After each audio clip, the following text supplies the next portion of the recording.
আজকের ইসলামী মহাসম্মেলনের অত্যন্ত শ্রদ্ধেভাজন সভাপতি, উপস্থিত সমবেত প্রাণপ্রিয় মুসলমান ভাইরা, পর্দার অন্তরালে অবস্থানরত অত্যন্ত শ্রদ্ধেয় মা ও বোনেরা, আমি আপনাদের সামনে পবিত্র কোরআন শরীফের সূরাতুল হজ্জের প্রথম দুইখানা আয়াতে কারিমা তেলাওয়াত করেছি। এই দুইখানা আয়াতের মধ্যে আল্লাহ রাব্বুল আলামিন কিয়ামতের কথা তুলে ধরছেন। কিয়ামতের আলোচনার উদ্দেশ্য হলো, যারা এই পৃথিবীর নাজ নিয়ামত পেয়ে পরকাল ভুলে গিয়েছে, আল্লাহ ভুলে গিয়া গাফেল হয়ে গেছে, তাদের গাফলতি ভেঙ্গে দেওয়া, মানুষকে আখিরাতের দিকে ধাবিত করা, পাপাচার থেকে মানুষকে দূরে সরানো, এই হইল কিয়ামতের আলোচনার উদ্দেশ্য। যে মানুষ, তুমি একজন এবং এই পৃথিবী একদিন থাকবে না, ধ্বংস হয়ে যাবে। এই কথাটা যদি উপলব্ধি করতে পারে, তাহলে মানুষ গুনার কাজে লিপ্ত হতে পারে না। নদীর পাড়ে এক মসজিদ,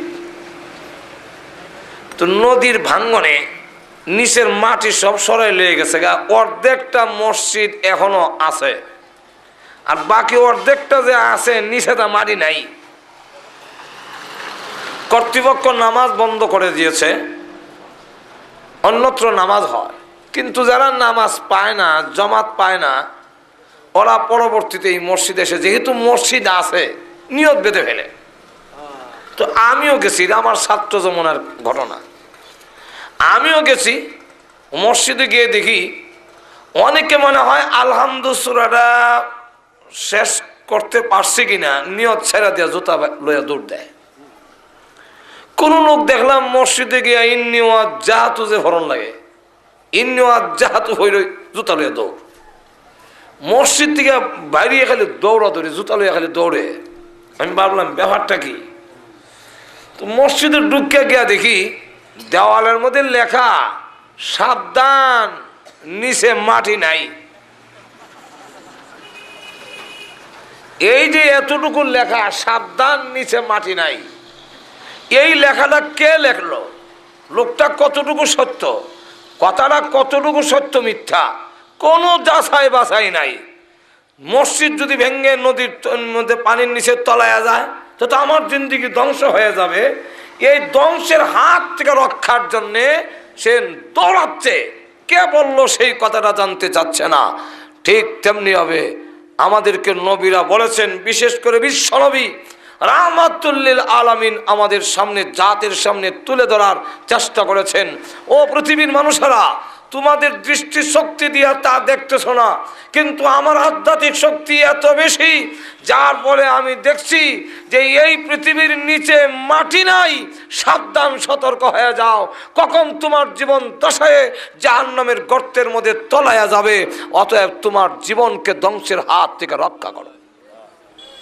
যেরকম ঠিক কিনা? এই কিয়ামতের আলোচনা, কিয়ামতকে দুই ভাগে ভাগ করা হয়েছে। একটা হইল তামাম পৃথিবী একসাথে ধ্বংস হয়ে যাওয়া, আকাশ জমিন চন্দ্র সূর্য পর্বত পাহাড় পর্বত নদ নদী বৃক্ষ তরুলতা মানুষ গরু ছাগল যা আছে সব একসাথে ধ্বংস হয়ে যাওয়া। এটাকে কোরআনের ভাষায় সাআহ অথবা কিয়ামাহ বলা হয়। আর আরেকটা হলো আমরা আলাদা আলাদা ভাবে ধ্বংস হওয়া। আপনি একদিন সবির আলী, একদিন দবির আলী, একদিন সারাগ আলী সব একদিন, নসরুদ্দি একদিন, বসরুদ্দি একদিন, আমি একদিন। এই ধ্বংসকে কোরআনের ভাষায় মৌত বলা হয়। এই আপনাদের মরণ আর তামাম পৃথিবীর মরণ, তো ব্যক্তিগত মরণ যে এটার মধ্যে কোনো একতলাফ নাই। সারা বিশ্বের সকল মানুষ একটি মাসআলায় একমত, এটা হলো মরতে হবে। আর একটু জোরে কন না, এটার মধ্যে কোনো একতলাফ আছে? আস্তিক হোক নাস্তিক হোক, আল্লাহ মানুক আর না মানুক, মরণ মানে কেন মানে? যেহেতু আমার সামনে আমার দাদা, আমার বাবা, আমার চাচা, আমার অমুক, আমার তমুক মরতেছে, আমি দেখতেছি, এই জন্যে এটার মধ্যে কোনো একতলাপ। সমষ্টিগত মরণ যেটা, সারা পৃথিবী ধ্বংস হয়ে যাবে একসাথে, এটা আমরা বিশ্বাস করেছি, আমরা বিশ্বাস করি, যেরকম ঠিক কিনা? কিন্তু কাফেররা 3 ভাগে বিভক্ত। কোরআন যখন নাজিল হইল, কাফেররা এটার মধ্যে মতানৈক্য। আল্লাহ বলেন, আম্মা ইয়াতাসাআলুনা আনিল নাবাইল আযীম আল্লাযী হুম ফীহি মুখতালিফুন।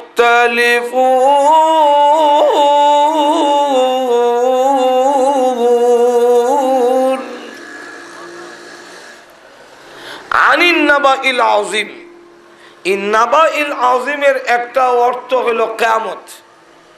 আল্লাযী হুম ফীহি মুখতালিফুন, তার মধ্যে কাফেররা মতানৈক্য 3 ভাগে বিভক্ত হলো। একদল কয় পৃথিবী ভেঙে ফেলবে আর সব ধ্বংস করে ফেলবে, এটা আমাদের বিশ্বাস হয় না। আর একদলে কয় ওইলে তো ওই তো পারে, নাও হতে পারে, সন্দিহান।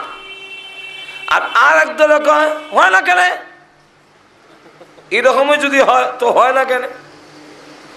আল্লাহ রাব্বুল আলামিন বলেন, অগণবিজি কাফেররা চায় হঠাৎ করে কিয়ামত এসে যাওয়ার জন্য, কিন্তু তাদেরকে বলুন হঠাৎ করে আমি দেব না, যেদিন আমার দেওয়ার ওই দিনই দেব। কিন্তু বুঝার জন্য কিয়ামত যে আসবে, পৃথিবী যে ধ্বংস হয়ে যাবে, এটা বোঝার জন্যে আমি আমার পক্ষ থেকে আলামত পৌঁছাইয়া দিয়েছি। আমার পক্ষ থেকে তার শর্ত, তার আলামত, কাদ জাআ,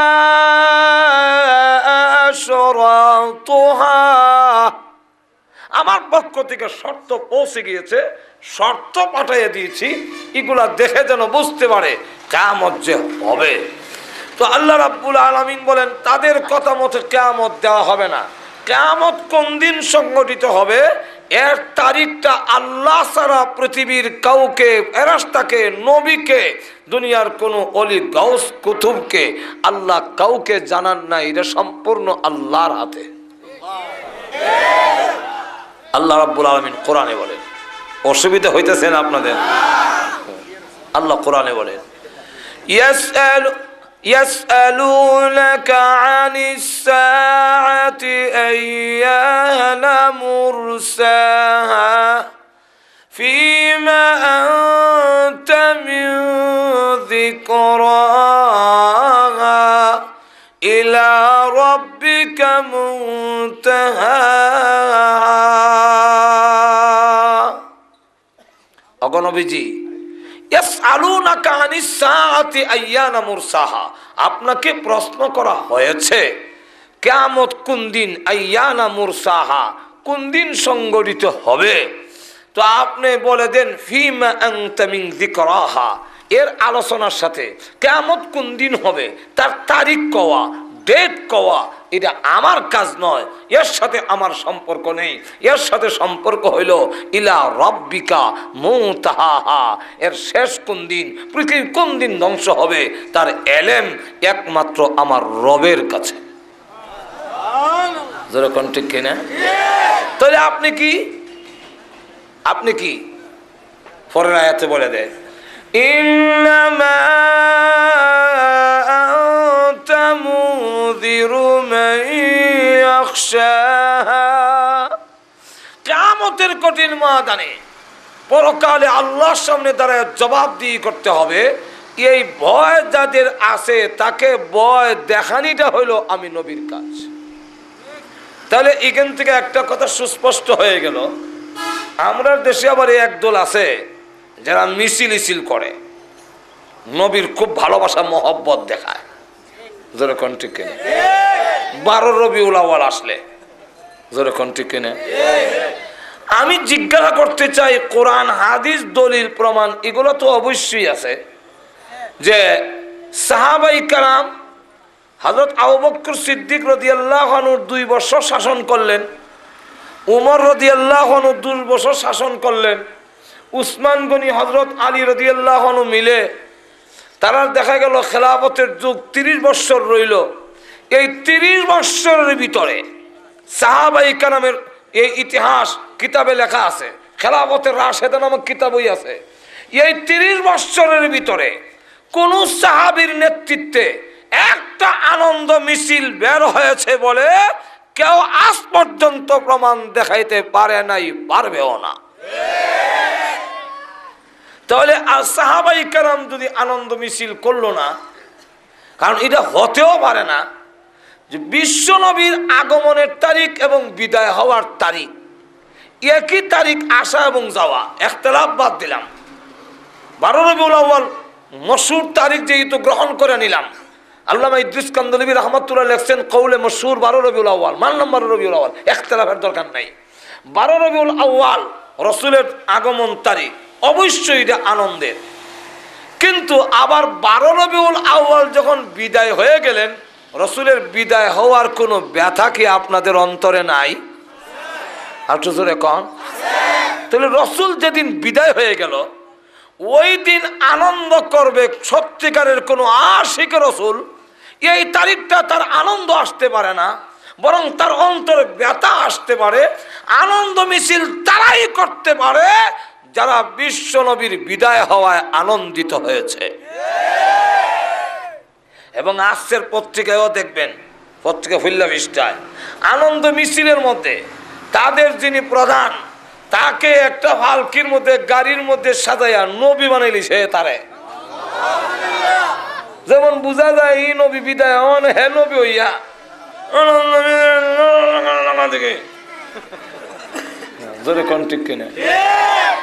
আমি আপনাদের একটা উদাহরণ দেই।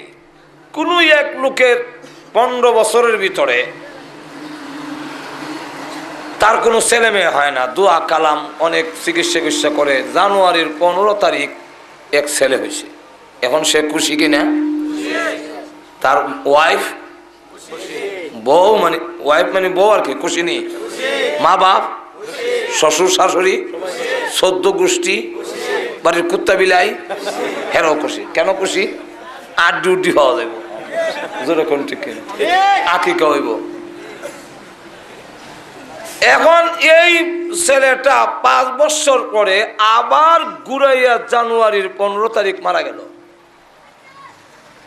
এখন আমি জিজ্ঞাসা করি, আপনি মনে করেন বাবা, ধরে নেন আপনি সেই লোক, এখন ওই জানুয়ারির 15 তারিখটা যখন ঘুরে ঘুরে আসবে, মাইক ঠিক করো না কেন, মাইক তো এমনি সাউন্ড খারাপ দেয়, তো লক্ষ্য করে দেখেন যে জানুয়ারির 15 তারিখ যখন আবার ঘুরে ঘুরে আসবে, তাহলে এই জানুয়ারির 15 তারিখ আসলে কি ওই ছেলের বাবা আনন্দ করবে? আপনার বিবেক কি বলে? আনন্দ করবে? বলে হাফ জানুয়ারির 15 তারিখে আমার একটি ছেলে হয়েছিল, ছেলের চোখটি বড় বড়, চেহারা বড় গোলগাল, ওর মার কালার পেয়েছিল, হা হা হা, এরকম বলবে? আরো ধরে কম। তাহলে এই কথা যদি হয়, আপনার ছেলের চাইতে, আমরা আমাদের ছেলের চাইতে, আমরা আমাদের মা বাবার চাইতে, এমনকি আমাদের নিজের প্রাণের চাইতেও রাসূলকে বেশি ভালোবাসি। সুতরাং রাসূলের বিদায় হওয়ার তারিখে কোনো আনন্দ মিছিল হতে পারে না। আমি আর একটা উদাহরণ দিয়ে দেখাই। আমাদের বঙ্গবন্ধু শেখ মুজিবুর রহমান সাহেবের মৃত্যু তারিখ 15 আগস্ট। আমাদের দেশের আরেক নেতা এই তারিখে জন্ম তারিখ, আছে না? কেক কাটে, আরেকজনের জন্ম তারিখে কেক কাটলো, অসুবিধা কি? এরপরও দেখা যায় আওয়ামী লীগ ভাইরা আপনারা কেস মামলা কইরা ওই তারিখটাকে জন্ম তারিখ বাতিল করার জন্য চেষ্টা করতেছেন। মাজরে কোন ঠিক কিনা? যে আমাদের মৃত্যু দিবসে আরেকজন যদি কেক কাটে, এতে বোঝা যায় আমাদের জন্ম তারিখ, মৃত্যু তারিখটাই তিনি আনন্দ উল্লাস করে আমাদের কলিজে আঘাত দিতে চায়। তাহলে আরেকজনের যদি আনন্দ করলে আপনার আঘাত লাগে আপনার নেতা, মৃত্যু তারিখে করলে তো বিশ্বনবী রাহমাতুল লিল আলামিন যেদিন পৃথিবীর থেকে বিদায় হয়ে গেল ওই তারিখে ওনার আনন্দ মিছিল করলে এই আওয়ামী লীগীরা তাড়াতাড়ি বোঝার দরকার। সুতরাং তাদের শাসন আমলেই এই মিছিলের সমস্ত সবগুলো বন্ধ করে দিয়ে রসুলের আনন্দ উল্লাস হতে পারে না। ওই দিন পারলে দোয়া করো, রসুল সাল্লাল্লাহু আলাইহি ওয়াসাল্লামের কথাটা অন্তরে এনে অঙ্গীকার করো, বাকি জিন্দেগিতে কোনোদিন রসুলের তরিকা আমরা ছাড়ব না। আর না হয় আমাদের হালতের উপরে একজন একটা কবিতা লেখছে, কইতাম নি, একটা কবিতা লেখছে একজন, রবিউল আউয়াল আসলে নবী আপনার গুণগান গায়। আমাদের নবী কিন্তু শুধু মাসিক না, বাৎসরিক না, আর তো জোরে কর না, আমাদের নবী কি বাৎসরিক নবী? আমাদের নবী কি মনে করেন যে মাসের নবী? রবিউল আউয়াল আইলে শরীর গরম হইলে হলে শেষ? আমাদের নবীকে প্রতিটি মুহূর্তে স্মরণ না করলে কোনো আমলে আল্লাহর দরবারে গ্রহণযোগ্য হবে না। প্রতিটি মুহূর্তে স্মরণ করার ব্যবস্থা করে দিয়েছেন, জোরে কোন ঠিক কিনা? ভাইরা আমার লক্ষ্য করে দেখুন, রবিউল আউয়াল আসলে আমরা একটু আবার জুস আসে। এই জন্য কবি বলেন রবিউল আউয়াল আসলে নবী আপনার গুণগান গায়। রবিউল আউয়াল গেলে পরে নবী গো আপনাকে আমরা ভুলে যাই। মিলাদ পড়ি, দরুদ পড়ি, কিয়াম করি, বড় বড় সেমিনার করি, জশ্নে জুলুস করি, আরো কত মিষ্টি খাই। মিছিলকারীদের চেহারার দিকে চাইলে পড়ে দাড়ির বংশ নাই। যেরকম ঠিক কিনা? এই হলো আমরা হালত, যেরকম ঠিক নেই। ভাড়া শুনে চললে আল্লাহ নবী বিশ্ব নবী রাহমাতুল লিল আলামিন যেদিন পৃথিবী থেকে বিদায় হয়ে গেলেন, আবু বকর সিদ্দিক রাদিয়াল্লাহু আনহু এত ব্যথিত হলেন, কলিজায় এমন আঘাত লাগলো, তিনি রেখে বলেন নবী বিদায় হয়ে যাওয়ার ব্যথা আমি বরদাস্ত করতে পারি না। 2 বছর 3 মাস 11 দিন তিনি জীবিত ছিলেন। এর ভিতরে তিনি কথা বললে ভিতর থেকে কলিজা পুরা গন্ধ বের হতো। হযরত আবু বকর সিদ্দিক রাদিয়াল্লাহু আনহু শুকাইতে লাগলেন, কঙ্কাল হয়ে গিয়েছিলেন, কলিজা ভিতরে পুড়ে গিয়েছে। ঘুমায়া ঘুমাইয়া কোনা যে তিনি শ্বাস ছাড়তেন, উপরের সামিয়ানার মধ্যে দাগ পড়ে গিয়েছিল। ইতিহাসের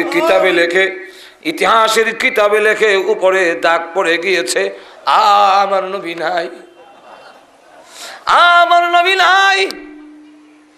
নবীর বিরহ ব্যথা আবু বকর সিদ্দিকের মনে যদি আঘাত লাগলো, আবু বকর সিদ্দিক রাদিয়াল্লাহু আনহু চাইতে কি আমাদের দেশের যারা মিছিল দেয় হেরার মহব্বত বেশি।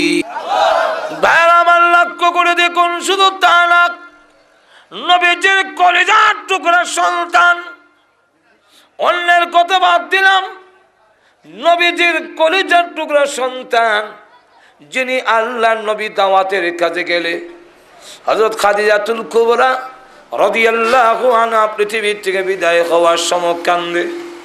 জিজ্ঞাসা করে কান্দেন কেন? খাদিজাতুল কুবরাকে জিজ্ঞাসা করেন, আল্লাহর নবী বললেন খাদিজা তুমি কান্দো কেন? খাদিজাতুল কুবরা রাদিয়াল্লাহু আনহা বলেন 2টা কারণে কান্দি। একটা হলো আমি বিদায় হয়ে গেলে কবর কি লইয়া যাব, ভয় লাগে গো কবর কি নিয়ে যাব। আর একটা হইলো আমি বিদায় হয়ে গেলে আপনার পাশে খেয়ে দাঁড়াবে। নবীজি আমি তো আপনার পাশে ছিলাম, আমি বিদায় হয়ে গেলে কাফেররা যদি নির্যাতন করে আপনার দাওয়াতের কাজে বাধার সৃষ্টি করে কে দাঁড়াবে? ফাতেমা ছোট মেয়ে, এমনি ডাক দে বলে, আম্মা আপনি কাঁদেন না, আমি ওয়াদা দিলাম আপনি বিদায় হয়ে গেল আমি আমার আব্বার পিছন কোনোদিন ছাড়ব না। আল্লাহ নবী দাওয়াত দিতে গেলে পিছনে কবরের মধ্যে ফাতেমা ধরে রাখতেন। নবীজি লা ইলাহা ইল্লাল্লাহর দাওয়াত দেয়, ফাতেমা নবীজির কবরের মধ্যে ধরা। এই অবস্থায় হযরত ফাতেমা রাদিয়াল্লাহু আনহা বিদায় হওয়ার সময় বলেন, ওগো আব্বা, আপনি বিদায় হয়ে গেলে আমি কেমনে এই দুনিয়াতে আর থাকবো?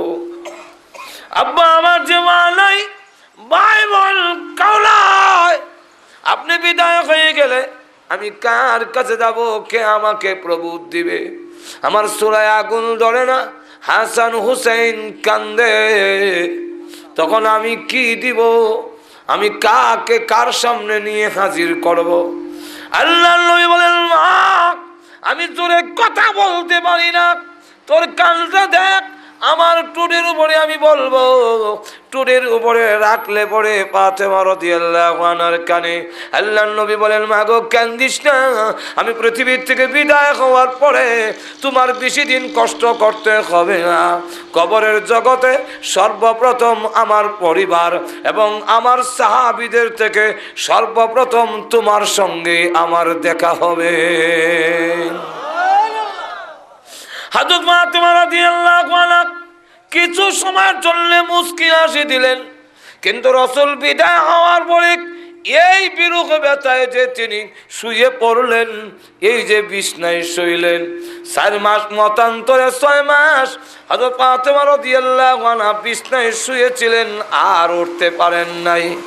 এই বিরহ ব্যথায় যখন হযরত আবু বকর সিদ্দিক রাদিয়াল্লাহু আনহুকে লক্ষ্য করে বলছিলেন, ওমর রাদিয়াল্লাহু আনহু, হযরত আলী তাদেরকে লক্ষ্য করে ফাতেমা বলেন, ও আবু বকর, আপনিও আমার আব্বাকে রওজা শরীফে রেখে দিলেন। ও আলী, ও ওমর, তোমরা কেমনে আমার আব্বাকে নিয়ে রওজাতে রেখে দিলে? হযরত ফাতেমা কাঁদলো, সব কাঁদলে। ওই ইতিহাস টানতে গেলে দেখা যাবে আজকের এই সময়ে আমার কোলাবে না, সকল কান্দে, সাহাবাই কারাম কান্দলো, কেউ তো আনন্দ মিছিল বের করলো না। অতএব কোন মানুষ ওই 12 রবিউল আউয়ালে আনন্দ মিছিল বের করতে পারে না। ঠিক কিনা? এরা দেখতে দেখায় যে আমি খুব মহব্বত, খুব আমি রসুলের আশিক, আসলে আসলে নাই। আশিক যদি থাকতে, সত্যিকারের আশিক রসুল হইল যে রসুলের কথা মানে অহরহ। এক বুজুর্গকে তরমুজ দেওয়া হয়েছে যে হুজুর তরমুজ খান, হ্যাঁ, যেই মাত্র বলা হয়েছে হুজুর তরমুজ খান, উনি বলেন আমি তরমুজ খাবো না। কেন হুজুর? তরমুজ খাইলে কি ঠান্ডা লেগে যায়? বলেন না। তরমুজ খাইলে কি আপনার সর্দি করে ফেলে? বলেন না। তো তরমুজ খাওয়া কি না যায়? বলেন না। তা আপনি খান না কেন? দিলাম। বলে আমি তরমুজ খাবো না। বলে কেন খাবেন না? বলে আমার রসুল তরমুজ খাইছেন কিনা আমি জানি না, এবং খাইলে ওনার খাওয়ার পদ্ধতি কি ছিল যতক্ষণ পর্যন্ত আমি জানবো না, আল্লাহর কসম তরমুজ আমি খাবো না। এটাকে বলা হয় আশিকা। এখন লক্ষ্য করে দেখেন যে এই অবস্থায় আল্লাহর নবী, বিশ্ব নবী রাহমাতুল লিল আলামিনকে আল্লাহর নবী আল্লাহ রাব্বুল আলামিন যা জানাইছে তা জানতেন। যদি সব জানতেন, আমাদের দেশে যারা বলে যে নবী সব জেনে লাই, নবী যদি সব জেনে ফেলতেন তাহলে কিয়ামত কত সালের কত তারিখে হবে এটা কি বলে গেছেন? তাহলে আপনারা কি মনে করেন রসুল জাইন্নাও বলেন নাই? তাহলে বুঝা গেল রসুলকে জানান নাই। কেন জানান নাই এটা বলবো পরে। এখান থেকে বোঝা গেল যে আল্লাহ তার রসুলকেও জানান নাই, অর্থাৎ রসুল তা জানেন আল্লাহ যা জানাইছেন। আর বুঝে কন না, আলিমুল গায়েব হলেন একমাত্র আল্লাহ, রসুল হলেন আল্লাহ যা জানাইছেন তা জানেন। তো রসুলকে কি পরিমাণ জানাইছেন এটারও একটা মাপকাঠি আল্লাহ রসুল নিজে দিয়েছেন।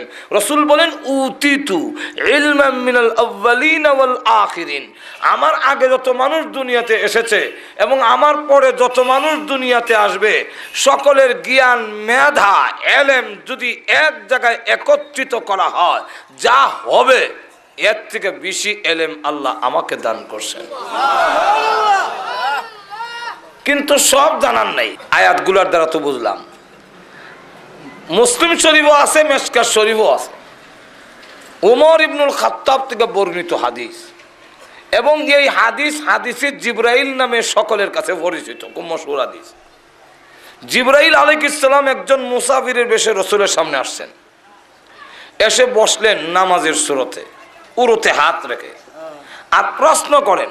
তো যখন প্রশ্ন করে, সাহাবীরা বলেন আলহামদুলিল্লাহ, এমন প্রশ্ন করতেছে এই লোক যে প্রশ্নগুলো আমাদের মনেও জানবার আকাঙ্ক্ষা, কিন্তু আমরা সাহস পাই না রসুলকে জিজ্ঞাসা করার।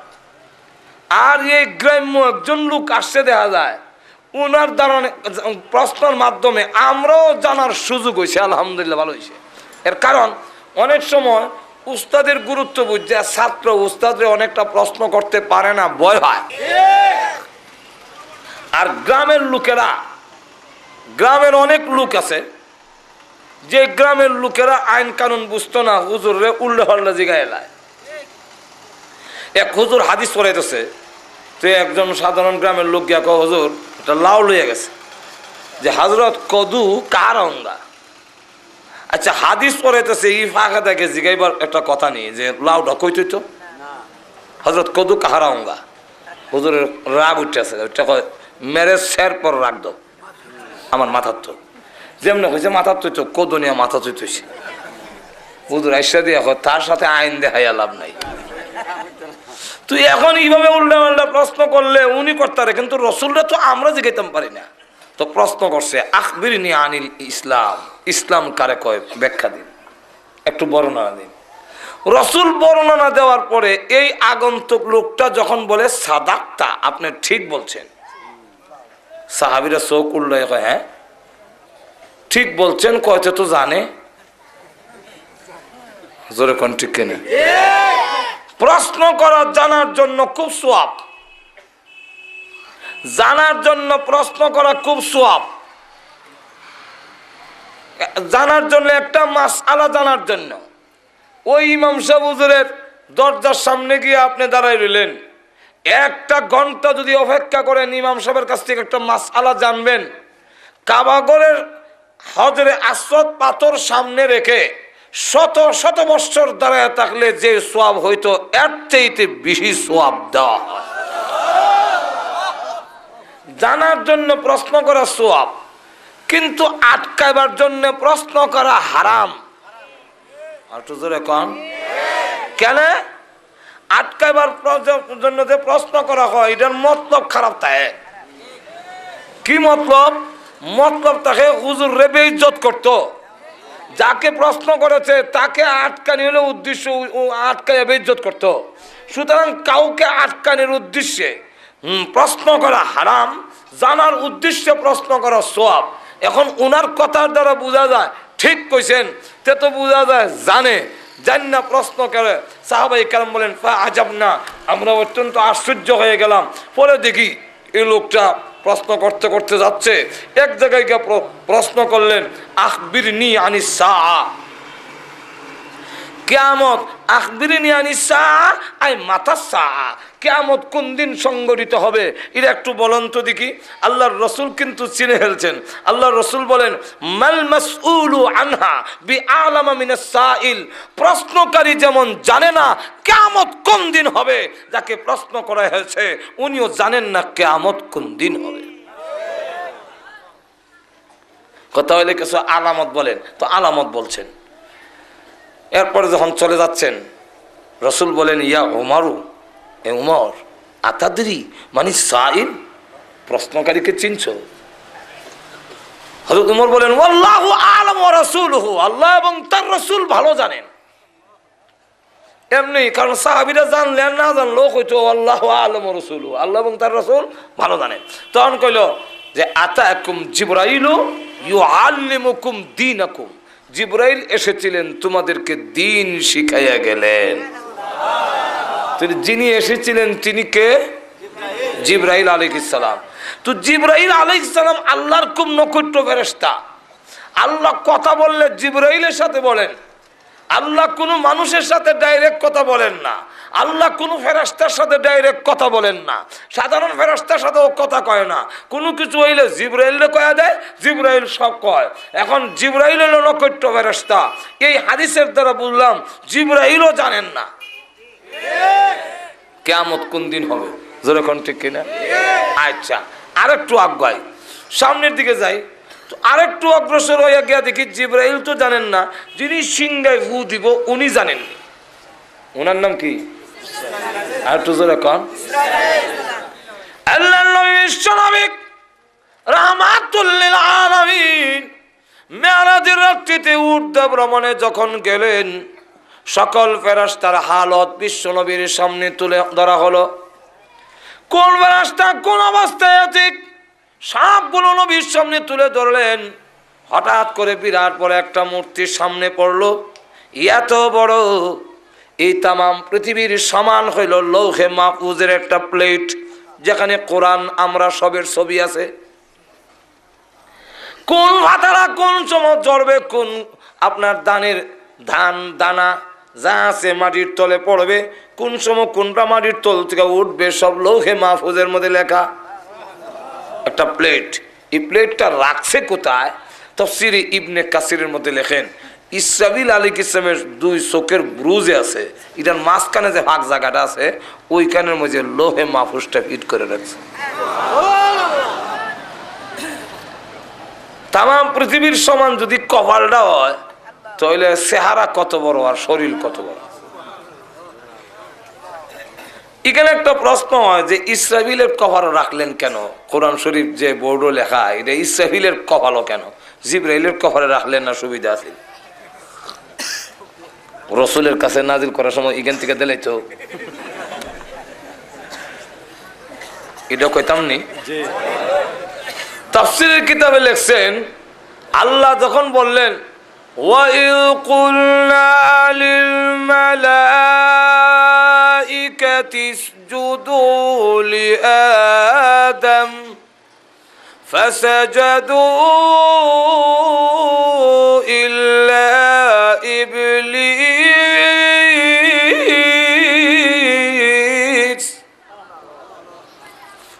আল্লাহ বলেন আদমকে সেজদা করো। সমস্ত ফেরেশতা ভাষা জাদু সেজদা করলো, কিন্তু সব মুসল্লি ইমাম সব আল্লাহু আকবার কোয়ার পরেও একসাথে গিয়ে আমার ঈদ কভার লাগে না, একটু হইলে বেশ কম হয়। সর্বপ্রথম যিনি সাজদায় পড়লেন, সকলের আগে যিনি সাজদা দিলেন তিনি ছিলেন ইসরাফিল আলাইহিস সালাম। আল্লাহ বলেন তুমি যখন সকলের আগে আমার হুকুমটা মানছো, সাজদায় পড়ে গেছো, তো তোমাকে সম্মান দিলাম, আমার পবিত্র কালাম তোমার কপালের মধ্যে রেখে দিলাম। তাহলে ইসরাফিল আলাইহিস সালামের কপাল কোরআন শরীফ রাখার ফলে তো ওনার কি ফায়দা হইল? ওনার ফায়দা তাফসীরের কিতাবে লেখেন আল্লাহ তার কুদরতি দৃষ্টি দৈনিক 360 বার লৌহে মাহফুজের দিকে চায়, আর এই চাওয়ার কারণে ইসরাফিলের দিকেও আল্লাহর নজর হয়ে যায়। তখন লাভ হয়েছে না ক্ষতি হয়েছে? আচ্ছা যাক, ইসরাফিল আর মুখের মধ্যে একটা সিংহা লাগানো। এই পৃথিবীর যতটা প্রাণী আছে ততটা ছিদ্র তার সিংহার মধ্যে আছে, ধারণ করে গাঁটটা কাট করে আমরা খারাপ হয়েছি, ফাতিও দেয় না। আল্লাহু আকবার। ইংল্যান্ডের রানীর বাড়ির সামনে দুইটা পুলিশ কারা থাকে সবসময়, জিন্দানা মুর্দা বোঝার কোনো হয় নেই। আমিও গেছি সামনে, আরো অনেক মানুষ গেছে, গিয়ে কত চেষ্টা করলাম ফাতি দেওয়া বেলে। আমরা আগে ছোট সময় কইতাম না বলে দিয়েছেন হাতি না দিয়া নি তার আদায় এটা হাতি আয় হয়, কিন্তু এরা এমন ট্রেনিং দেওয়া, এরা সামনে গিয়ে এটা হাত লড়াই, এটা হাতি দেয় না। আবার যায় সময় এরা এমন মুর্দা মানুষরা 8 লাগান 8টা যায়। এটা হলো রানীর বাড়ির ইজ্জত সম্মান। 24 ঘন্টা 2 জন পুলিশ বদলাইয়া বদলাইয়া দাঁড়ায় থাকে, এরা লড়ন নাই। ইসরাফিল এমন হাতি মানে না। আল্লাহ রসুল বলেন ইয়া আখি, রসুল কিছু জিগাইতে হইলে জিব্রাইল জিগায়, ইয়া আখি জিব্রাইল মান হাজার রজুল, উনি কে? জিবরাইল কো হুজুর উনার নাম ইসরাফিল আলাইহিস সালাম। আল্লাহ রসুল বলেন তে তো একটা সালাম দেওয়ার দরকার। আসসালামু আলাইকা, আসসালামু আলাইকা ইয়া ইসরাফিল। জবাব দেব দূরের কথা, ফাতিও দেয় না। আবার বলেন আসসালামু আলাইকা ইয়া ইসরাফিল। যেমন বোঝা যায় কানে শুনছই না। 3 বার সালাম দেওয়ার পরে রসুল বুঝে ফেললেন কেন সালামের জবাব দেয় না। আল্লাহ নবী, বিশ্ব নবী, রাহমাতুল লিল আলামিন তিনি ডাক দেয়া বলেন, রে ইসরাফিল, অর্ধ ভ্রমণে আমি আসি নাই, অর্ধ ভ্রমণে আমাকে মহান আল্লাহ দাওয়াত দিয়া এনেছেন। রসুল গেছেন না নিছেন? ভাইরা আমার, আল্লাহ নবী বলেন আল্লাহ আমাকে দাওয়াত দিয়ে এনেছেন।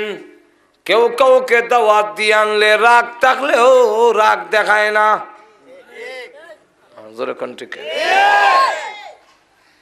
আল্লাহ নবী, বিশ্ব নবী, রাহমাতুল লিল আলামিন ডাক দিয়ে বলেন, ইসরাফিল রে, অর্ধ ভ্রমণে আমি আসি নাই, আমাকে দাওয়াত দিয়ে এনেছেন। আমাকে দাওয়াত দিয়ে এনে সিংহায় ফু দিয়ে তামাম পৃথিবী ধ্বংস করার জন্য আল্লাহ তোমাকে হুকুম দিবেন না। তুমি আমার সালামের জবাব দিতে পারো। এমনি ইসরাফিল সিংহা সরাইয়া কয়, ওয়ালাইকুম আসসালাম ইয়া রাসূলুল্লাহ, ইয়া হাবিবাল্লাহ, ইয়া সাইয়্যিদুল মুরসালিন, ইয়া রাহমাতাল লিল আলামিন, ইয়া শাফিউল মুযনিবিন, ইয়া আশরাফুল আম্বিয়া। এইভাবে বলেন, ওগো নবী, আমি আপনার প্রথম সালামই শুনেছি, কিন্তু জবাব দেয় নাই কেন জানেননি? আল্লাহ আমাকে বলেছেন, ইসরাফিল রে, সিংহা মুখে লাগাইয়া অপেক্ষা করতে থাকবে। আমি যেই সময় অর্ডার দেব ওই সময় ফু দিতে হবে, একটা সেকেন্ড যেন বেশ কম না হয়। ওগো আল্লাহর নবী, আমি জানি না কোন সময় আল্লাহ হুকুম দিবেন। আপনি যে আমাকে বারবার সালাম দিচ্ছেন, আমি যদি বলতে যাই ওয়ালাইকুম আসসালাম ইয়া রাসূলুল্লাহ, ইয়া হাবিবাল্লাহ, আল্লাহ যদি আমাকে হুকুম দেয়, ইসরাফিল রে সিংহায় ফু দে, আল্লাহর হুকুমটা পালন করতে দেরি হবে বলে এতক্ষণ শুনেও আমি আপনার সালামের জবাব দেই নাই। তাহলে এখন চিন্তা করেন কত গুরুত্ব সহকারে হুকুম পালন করে, আর ইসরাফিলও জানে না কোন দিন হু দিবেন। এটা সম্পূর্ণ কার কাছে? আল্লাহ কেন লুকায় রাখলেন? আল্লাহ বলেন এক আয়াতে, إن الساعة آتية أكاد أخفيها لتجزى كل نفس بما تسعى। আল্লাহ বলে কিয়ামত আনেওয়ালি, কিয়ামত অবশ্যম্ভাবী, কিন্তু আমি আল্লাহর ইচ্ছা লুকায় রাখতে। কেন? যেন তোমাদের প্রত্যেকটা প্রাণীর প্রতিদান, জীবনে যা কামাই করছে তার প্রতিদান, তার যাজা, তার বিনিময়, তার বদলা যাতে দিতে পারি, এই কারণে আমি আল্লাহ এটা লুকায় রাখছি। এটা কেমনে? কয়টার কারণ হইল লুকায় আমরা প্রকাশ করে দিলেন না ভালো আছিল। বলে অমুক মরব 2010 সালের ফেব্রুয়ারির 25 তারিখ, অমুক মরব 26 তারিখ, অমুক মরব 28 তারিখ, এরপরে আবার মার্চের 10 তারিখ মরব নসরুদ্দি। এটা আমরা যার আল্লাহ যদি জানাইয়া লিস্টি দিলাই তো তেন না সুবিধা আছে। বলে না, জানাইয়া লিস্টি দিলাইলে প্রথম নম্বর হলো পৃথিবীর আইন শৃঙ্খলা ঠিক থাকবে না। একটু জোরে কর না। আপনারা এই নন্দনপুর বাজারটা ওই পুলিশ আর্মি বিডিআরে কন্ট্রোল করতে না, কারণ যে সময় জ্বালার গাড়ি লইয়া বয় এই সময় গাড়ি ঘোড়া যেভাবে বিল লাগায়, এখন যদি হেজাই না লাই যে 2020 সালের ফেব্রুয়ারির 15 তারিখ মারা যাইব, হে জ্বালার মাঝখান দিয়া রাস্তার মাঝখান দিয়া আটবো, ট্রাক আইয়া ফিসেন দা অরণ দিল হেল অর্থ না কব উফরে তো যাও, আমার এখন টাইম নাই। কারণ হে জানে এখন উফরে গেল মরতো না, হে 2020 সালের জানুয়ারির 10 তারিখ বা ফেব্রুয়ারির 15 তারিখ মারা যাইবে। ঠিক কিনা? আর এমনে একটা সিন যে এসে পিছিয়ে দেওয়া যদি খালি হরণ দেয় হুট করে এমনি দেখা যায় হ্যাঁ ওইটা দৌড় দিয়ে গিয়ে গাতাত করে হয় মনে গেছিলাম গাড়ি আজকা বাড়িতে গিয়ে বউরে হয় একটা মুরগি সৎকা দেয় বেলে খেলে বেলে গেছিলাম গাছা সাক্ষাৎ চলে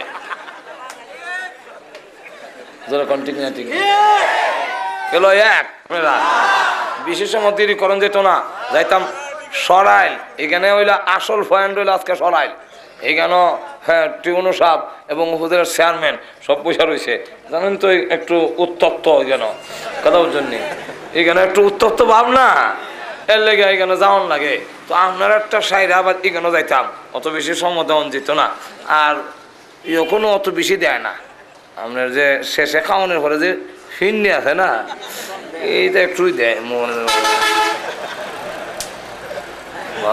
ঠিক না ঠিক না যাক গেল একটা আরেকটা হইলো মানুষ যদি জানি না লাই মানুষের মধ্যে গাফলতি এসে যাবে আমলের দিক থেকে মানুষ গাফেল হয়ে যাবে বুঝলে কেন গাফেল হয়ে যাবে তখন দেখা যাবে ইমাম সাহেব মুয়াজ্জিন সাহেব উনারা তো চাকরির কাতের মসজিদে আউন লাগে আর বাকি মুসল্লি থাকবে না মুসল্লি দেখা যাবে যারা যাদের যাদের মরণ গনে এসে ওই এরা ছাড়া আর কেউ মসজিদে নাই বলে কেন 2000 সালের মার্চের সে 15 তারিখ মারা যাবে এত আগে মসজিদে যাওয়ানোর দরকার আছে 3 চিল্লার বুঝ রেখা যা কাম কুকাম আছে সব স্টার্ট দিব আর 3 চিল্লার বুঝ রেখা এরপরে কব যখন দেখো আর 3 চিল্লা বাকি আছে গাঠটি লইয়া তবলিগো যাবো আর বাড়ি থাইতাম না জোরে কোন ঠিক কিনা আর এমনে আমি আপনাদের জিজ্ঞাসা করি এই মাহফিলে বসা অবস্থায় মরণের সম্ভাবনা আসেনি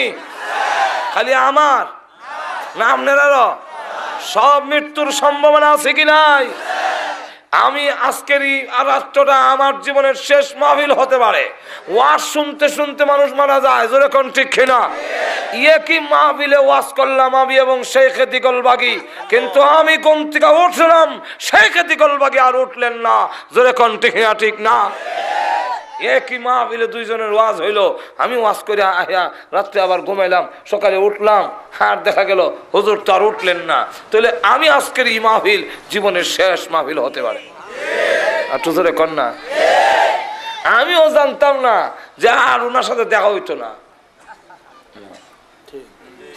আর তুজরে কর না উনিও জানতেন না আমার সাথে আর দেখা হবে না তাহলে আজকের রাত্রে যদি আপনাদের মরার সম্ভাবনা থাকে তাহলে এবার বলুন বুকে হাত দিয়ে বলুন যে এই সম্ভাবনা যদি থাকে তাহলে নামাজ মনে হয় 5 বছর পরে ফললে চলবো মরবেন আজকে আর নামাজ পড়তেন 5 বছর পরে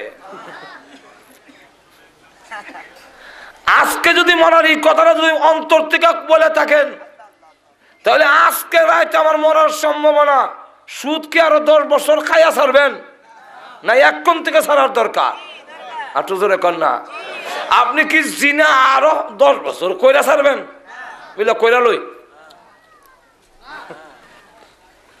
আল্লাহ রাব্বুল আলামিন মরণ কেন লুকায় রেখে দিলেন কিয়ামত কেন লুকায় রেখে দিয়েছেন ও পৃথিবীর মানুষেরা আমি আল্লাহর ইচ্ছা হলো 24 ঘন্টা তোমাকে ইবাদতের মধ্যে জড়িত করার জন্য ইবাদতের মধ্যে জড়ায় রাখার জন্য আমি আল্লাহ তোমার মরণকে লুকায় রেখে দিয়েছি যাতে 24 ঘন্টা তুমি মৃত্যুর জন্য প্রস্তুত থাকতে পারো সামান নিয়ে আজরাইলের গাড়ি আইলে যেন তোমার কোনো অসুবিধা না হয়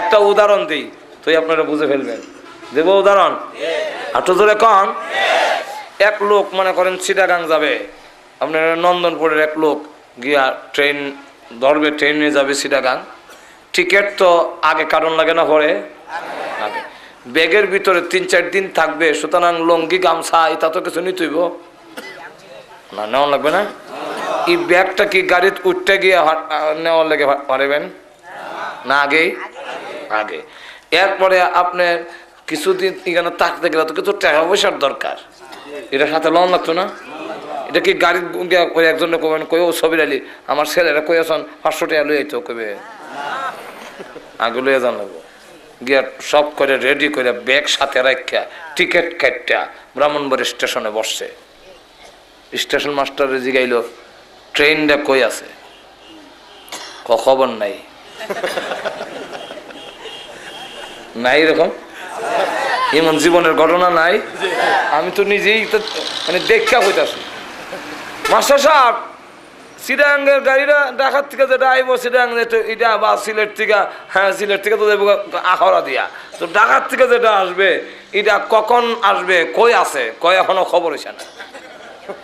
এমন সময় আপনার বিয়াই গা লাগাল হয়েছে, আপনি লাগাল ভাই বিয়া কই যাবেন মিলে চিটাগাং, আর ট্রেনের তো খবর হয়েছে না, মিষ্টি খাওয়াই দিই, মিষ্টি খাওয়াইব। আপনি বলেন ভাই আমি ট্রেন এসে পড়বে, আরে খবর হয়েছে না, বিয়ের এই কথাই ফার্ম ভর্তিয়ে আপনি তখন যাক খাই এই মিষ্টিটা লয়ে এসে মহাদেব পট্টি।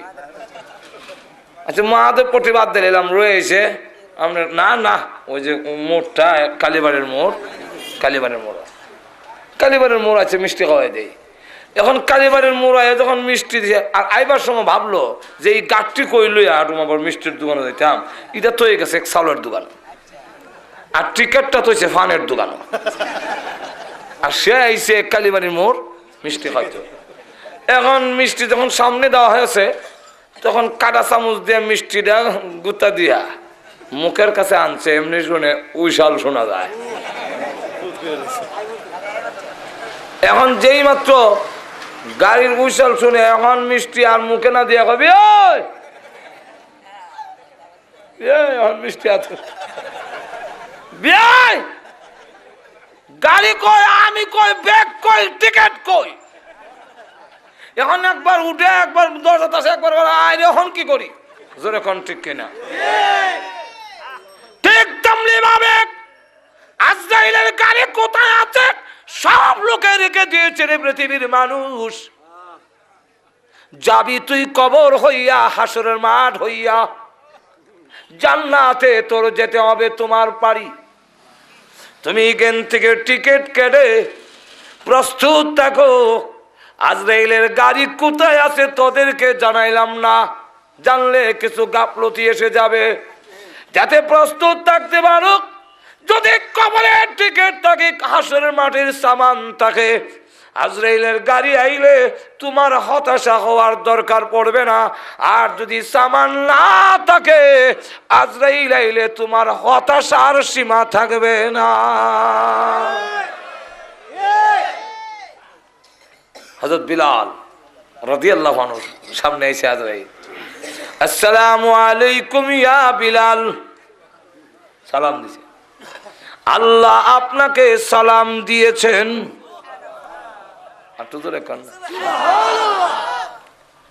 আল্লাহ বলেছেন আপনাকে আল্লাহ ভালোবাসেন।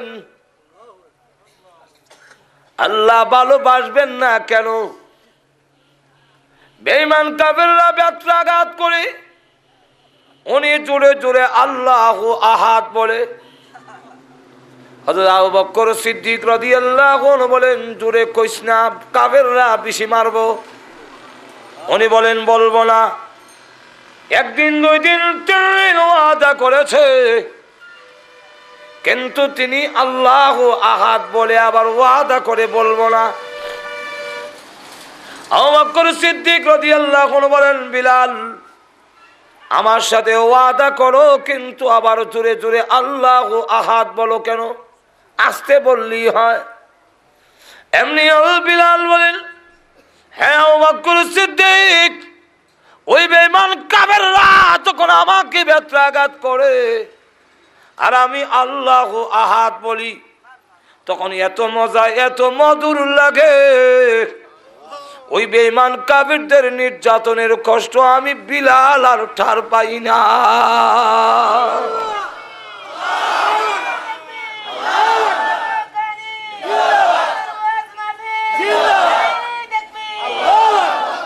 হযরত বিলাল রাদিয়াল্লাহু আনহু অন্তরে আল্লাহর এত ভালোবাসা। ও আজরাইল, যাও আমার বোন আমার বিলালের কাছে গিয়া বলো আমি আল্লাহ তাকে ভালোবাসি।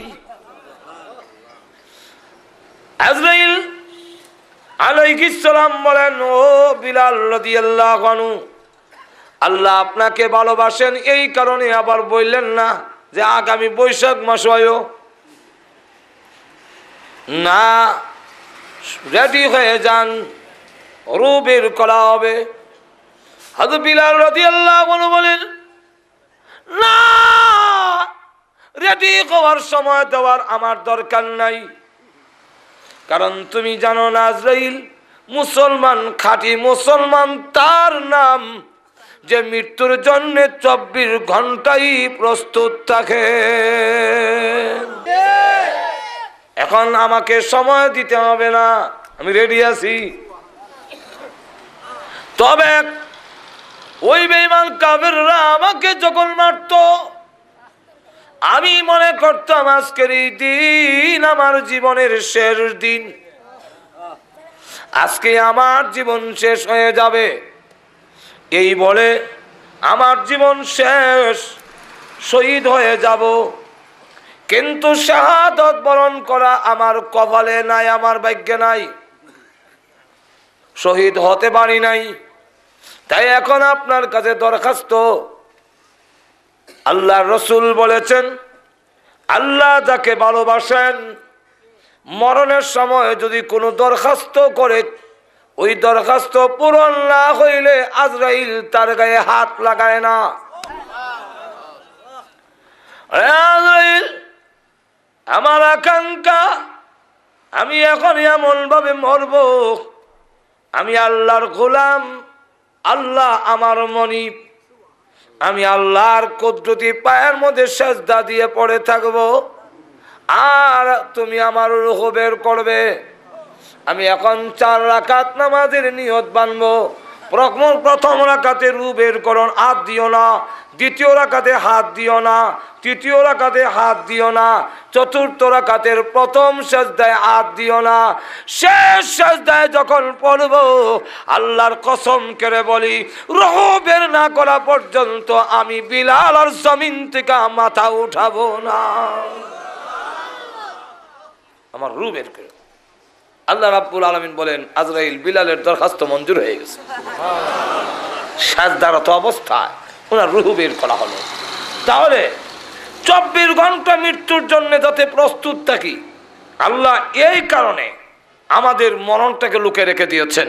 মেনে নিলাম, আপনি তবলিগে গেলেন গে 3 চিল্লায়, আর বাকি আকাম কুকাম করলেন, আর গে তওবা করে নিলেন 3 চিল্লা, সব মাফ করে নিলেন, মানলাম, মাফ করে নিলেন, আল্লাহ তওবা কবুল করলেন। কিন্তু 3 চিল্লা 4 মাসে আপনি কি আমল করবেন?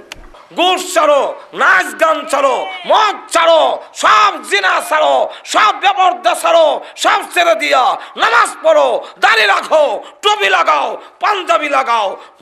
মরার পরে কিন্তু পাঞ্জাবি লাগাইতেই হবে, হুজুরের পোশাক তোমার লাগাইতেই হবে। জোরে কন্টিনিউ, ঠিক না? তো ওই মরার পরে লাগাইলে কোনো কাজ হইতো না, এখন থেকে লাগাও। একটু জোরে কর না। টুপি মাথার দাও, দাড়ি রাখো, পাঞ্জাবি লাগাও, সুদ খাইও না, ঘুষ খাইও না, জিনা করো না, নাচ গান করো না, বেপরদা হইও না, নামাজ পড়ো। এর অর্থ হলো আমি মৃত্যুর জন্য প্রস্তুত। যেরকম ঠিক কিনা? এইভাবে মৃত্যুর জন্য প্রস্তুত থাকতে পারলে আজকে মরলাম না, কালকে মরলাম না, পরশু মরলাম না, তরশু মরলাম না, এইভাবে যখন হবে তখন দেখা যাবে 60, 70 বছর, 80 বছর, 100 বছর আমার মৃত্যু হইল না, কিন্তু আমি প্রতিদিনই মরণের রেডি নিলাম। এই যদি হয় তখন দেখা যাবে 60, 70 বছরে আমার আমল নামায় উহুদ পাহাড়ের মতো কোটি কোটি পাহাড়ের সমান সোয়াব লইয়া আমি মহান আল্লাহর দরবারে হাজির হতে পারব। যেরকম ঠিক কিনা? এই কারণে আল্লাহ রাব্বুল আলামিন মরণটাকে লুকিয়ে রেখে দিয়েছেন, কিয়ামতকে লুকিয়ে রেখে দিয়েছেন, কাউকে প্রকাশ করেন নাই যে মৃত্যুর জন্য প্রস্তুত থাকো, যে কোন সময় তোমার কাছে মরণ এসে যাইতে পারে। এক হাদিসের মধ্যে আছে, ইয়াকিফু আলাল বাব খামসা মাররাত, প্রত্যেকটা মানুষের দরজায়, প্রত্যেকটা মানুষের গেইটে, প্রত্যেকটা মানুষের সাথে সাক্ষাৎ করার জন্যে আজরাইল 5 বার প্রত্যেকের দরজায় হাজির হয়। কবার হাজির হয়?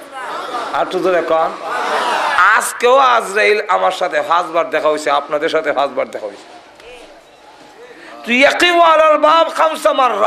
প্রত্যেকটা মানুষের দ্বারে দ্বারে, প্রত্যেকটা মানুষের দরজায় আজরাইল যদি 5 বার আয়া হাজির হয় আর দেখা করে আমার টাইম হয়েছে কিনা, লোকে মাহফুজের ছবি লইয়া, আমরা দেশের যে পেট্রোল ডিউটি করে পুলিশে, এরা কিন্তু কিছু থানার মাঝে দাগের লোক আছে, দাগের লোকের একটা লিস্টে আছে। আর তো জোরে কর না। এই পুলিশরা যদি আন্তরিক হয় ডাকাতি বন্ধ হবে। আর তো জোরে কর না। কিন্তু আমাদের প্রশাসন অনেক সময় আরো ডাকাত বানায়। কেমনে বানায়? রাস্তার এক জায়গার মধ্যে গাছ ফলাইছে, গিয়া কইলে আইতে আইতে এরা গিয়া ডাকাতি করে বাইর গিয়া হাত পাও ধুইয়া ঘুমাইতে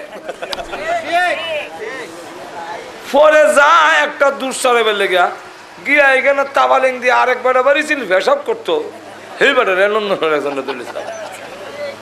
বইরা নিয়া লটকাইয়া বাইরিয়া কইলো যে কে আসিল কবিলে কে আসিল পেশাব কিতা জমাত বন্ধ করে নাই তো বুঝছি এমনি কইতে না আরো ভিটা দিলে ভিটার সুরে। হ্যাঁ যখন দেখে যে আমি এগুলা না কইলে আর আমারও ভাই নাই, তখন সবির আলী তবির আলী হ্যাঁ যারা যারা সাথে শত্রুতামে আছে সবের নাম কয়ে দিছে। দেওয়ার পরে দৌড়ে নেওয়ার পরে জেল দিল, 6 মাস জেল। তখন জেল খাইতে যখন বাইর হয় আমি জীবনে ডাকাতি করলাম না, ডাকাতের নাম যখন লাগলো তার ডাকাত হয়ে যাই। আর তো জোরে কর না। ডাকাত আরো বানায়। আন্তরিক যদি হয় তাহলে এই রাস্তায় হবে না। এর কারণ কোন জায়গায় কোন গ্রামে কটা ডাকাত আছে, কটা ইয়ে করে, এখানে গাছ কেলা ফেলায়, সান্দিয়ার মুখে গাছ কেলা ফেলায়, ওইখানে মোল্লাবাড়ির এখানে গাছ কেলা ফেলায়, অমুক জায়গায় গাটুরা যাইবার আগে মীর বাড়ির এখানে গাছ কাটা ফেলায়, এখানে গাছ কাটা কাটা ফেলায়। পুলিশের তালিকা আছে, সাবধানা আছে। ওরা যদি আন্তরিক হয়ে যায় তাহলে এই দেশের একটা ডাকাত গাছ ফলাইতে পারবে না। কথা বলছেন না? এরা জানে তো মাজুর এখন ঠিক নেই, কারণ তার মধ্যে সবের লিস্টই আছে। কে ডাকাতি করে, কে চুরি করে, কে গাঞ্জা খায়, কে ইন্ডিয়ার মাল নামায়। ইন্ডিয়ার বর্ডারও ধরতো না, ধরবাইয়া বিশ্ব রোডের মোড়ো। মাজুর এখন ঠিক তো বর্ডারও ধরো না বিডিআর, অগল বিডিআর একা হাতে বিশ্ব রোডের মোড়ের সামনে। দেখছেন না মনে হয় আপনারা? আমরা তো এটা কি বর্ডার চেক করে কেন? চেক তো আগে করতে আসলা, আনবার সুযোগ দেয় আর পয়সা নেওয়ানোর সুযোগ দেয়। আন আমরা দিয়া যা মাজুর এখন ঠিক। এখন এইগুলো আমাদের পরিস্থিতি, কথা বুঝছেন? এখন যদি আন্তরিক হয় তাহলে ডাকাত চুরি ডাকাতি বন্ধ হয়ে যাবে। এই ডিউটি যারা করে, তো যারা ডিউটি করে এরার কাছে অনেক সময় থানার থেকে আইবার সময় কিছু দাগের লোকের নাম লইয়া এর ধরত। পেট্রোল ডিউটি যখন করুম তো দেখুন না সলমুদ্দিন এনে লাগাল ভাই, সলমুদ্দিন নামটা যে আছে লিস্টিতে সেটা দিয়ে আজরাইলে সারা দুনিয়া দেয়। আর ওই আমরা সেরা মিলায় যদি টাইম হয় একটু জোরে কর না, তুলে ধরে লইলে আর উপায় নাই। এই কারণে আমি আপনাদের কাছে প্রস্তাব রাখবো, আবার যদি কোনো সমস্যা হয় কিয়ামতের বিশাল আলোচনা আমাদের সমাজে যতগুলো রোগ এখন আছে সব রোগ কিয়ামতের আলোচনার মধ্যে আছে। এমন একটা যুগ আসবে আল্লাহ রসুল বলছেন ততক্ষণ পর্যন্ত কিয়ামত হবে না যতক্ষণ পর্যন্ত মানুষ নষ্ট না হবে। নষ্ট হইতে হইতে হইতে নাইস গানে এমন হইব যে 60 দোকান 1.5 টাকার 60 দোকান 3 টাকার টেলিভিশন আইব। মুসল্লিও খাইয়া নন্দনপুর মসজিদ থেকে তসবিলিয়া বাড়িব, আর বেটা মুসল্লি সাদরে সুবহানাল্লাহ সুবহানাল্লাহ মাজরে কন্টিক কেনা। আবার দাড়িওয়ালা মুসল্লি জিগাইব এটা কারা রে, কথা চিনতেন না, এটা রুনা লাইলা। মাজরে কন্টিক কেনা। রুনা লাইলার নাচ গান প্রতিটি ঘরে ঘরে, মমতাজের গান প্রতিটি ঘরে ঘরে। টিকিট কাটতে গিয়া দেখা দেব 5,000 7,000 টিকিট করে। কালকে নরসিংদী গেছে এক জায়গায় মমতা যাইব, আর দেখা যায় 5,000 2,000 3,000 700 800 এক একটা টিকিট মমতাজের গান শুনবার লেগা এক মন্ত্রী উঠেই নিছে কুড়ি কুড়ি। দেখা যায় নাইস গান গিয়া ওইগুলা গান শোনার জন্য মমতাজের শুনবো, বন্ধু আমার বাড়ির সামনে দিয়ে আইটা যায়, বুকটা আমার ফাইটটা দেখা যায় ইটা উন্না এর কলজা ঠান্ডা করতো এমন এক যুগাইব গান বাজনা নাচ এমন হবে প্রতিটি ঘরে ঘরে চলবে আর জিনা বেবিচার এমন বাড়বে যে মানুষ রাস্তার মধ্যে জিনা করবে কুকুরনির মতো হবে কোনো লোক থাকবে না এই কথাটা কওয়ার মতো যে ভাই তুমি তো এই কামটা গাছের আড়ালে অথবা একটা আড়ালে তো এমন পথের মধ্যে শুরু করে দিছো এটা তো আশ্বাস দিছেন আপনারা এটা রাস্তার মধ্যে এইভাবে রাস্তার মধ্যে করা শুরু করছো এটা তো একটু আড়ালে করতে পারতে এটা কুকুরনির মতো এরকম শুরু করে দিলে না যৌবিক চাহিদা তুমি নিবারণ করবা রাস্তার মধ্যে এরকম যখন এসে যাবে তখন বুঝবে কিয়ামত হয়ে যাবে এমন হয়ে শুরু হয়ে গেছে আপনাদের আমাদের দেশের পুরো আইছে না ডাহা ঢুকাত আয় পড়ছে কিছুটা ডাহা ঢুকা আইসা মরছে আর আমরা দেশের লুকাইয়া বেবিচার জিনা যা বাড়া বাড়ছে আর প্রেম প্রীতির টেলিফোন লয়ে হ্যালো আই লাভ ইউ ছাড়া কোনো কাম নাই মাজর এখন ঠিক কিনা এখন জিনা বাড়ছে আর ইউরোপ তো দেখলাম কুত্তি লাগান রাস্তা তো আর আল্লাহ রসুল যে বলছেন কিয়ামত হইতো না যতক্ষণ পর্যন্ত মানুষ খারাপ না হবে তো ইউরোপের অবস্থা হইলো কুকুরের মতো রাস্তার মধ্যে একটা এটা শুরু হয়েছে কথা বুঝছেন এই যে শুরু হয়ে গেল আল্লাহ রসুল বলেন নষ্ট হবে ধ্বংস হবে সতর্ক হয়ে যাও জোরে কন্টিনিউ ঠিক না আমরাও নাচ গান আমরা ওইগুলোর থেকে দূরে থাকতাম আজকে আমাদের সার দোকানে ঘরে বাইরে সব জায়গায় টেলিভিশনটা না নিতালে ভদ্রলোক হয় না নাচ গান দিয়ে চালাইয়া আর 24 ঘন্টায় হুররে মাররে সেররে এই নাটক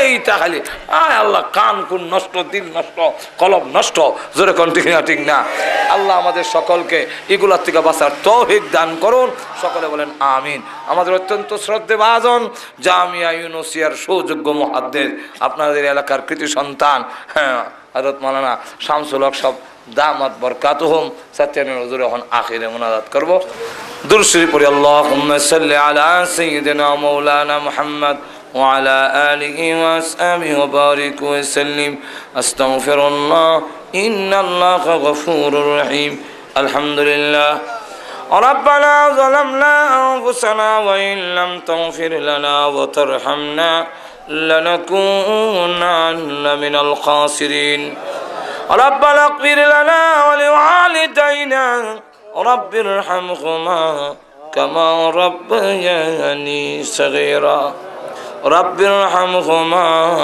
كما ربياني صغيرا رب العالمين तमाम জীবনের গুনার বোঝা মাথায় নিয়ে আলেম উলামা নিয়ে বুজুর্গানে দিন নিয়ে আল্লাহ তোমার মায়ার বান্দা বান্দীদেরকে নিয়ে আমি গুনাহগার হাত বাড়াইলাম মেহেরবানি করে জিন্দেগির গুনাহ মাফ করে দাও রব্বুল আলামিন আল্লাহ তাআলা প্রভু হে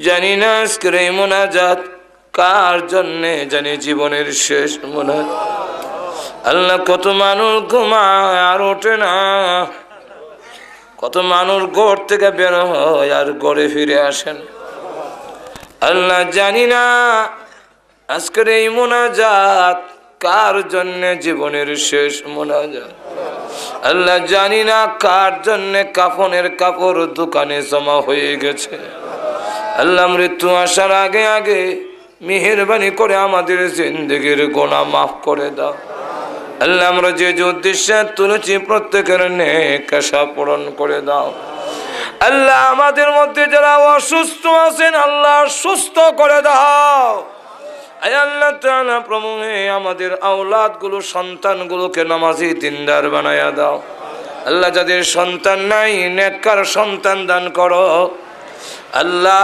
আমাদের স্বামী স্ত্রীর মধ্যে মিল মহব্বত বাড়ায়া দাও আল্লাহ আমাদের স্ত্রী সন্তানকে হায়াতে তাইয়্যিবা দান করো রব্বুল আলামিন এই মাহফিলের আয়োজন যারা করেছেন শোনার জন্য যারা এসেছেন আল্লাহ টাকা দিয়া পয়সা দিয়া বুদ্ধি দিয়া শ্রম দিয়া যারা সাহায্য করেছেন মেহেরবানি করে গো সকলের জন্য এই মাহফিল নাজাতের ওসিলা বানায়া দাও রব্বুল আলামিন আল্লাহ ও প্রভু এই নন্দনপুর বাজার তুমি কবুল করো ব্যবসায়ী ভাইদেরকে হালাল তরিকায় ব্যবসা করার তৌফিক দাও আল্লাহ। তাদের ব্যবসা বাণিজ্যের মধ্যে খয়র বরকত দান করো আল্লাহ। আমাদের পক্ষ থেকে লাখ কোটি দরুদ আর সালাম সোনার মদিনা পৌঁছাইয়া দাও আল্লাহ। যত মুমিন মুমিনাত কবরে ঘুমাইয়াছেন সকলের কবরের আযাব মাফ করে দাও।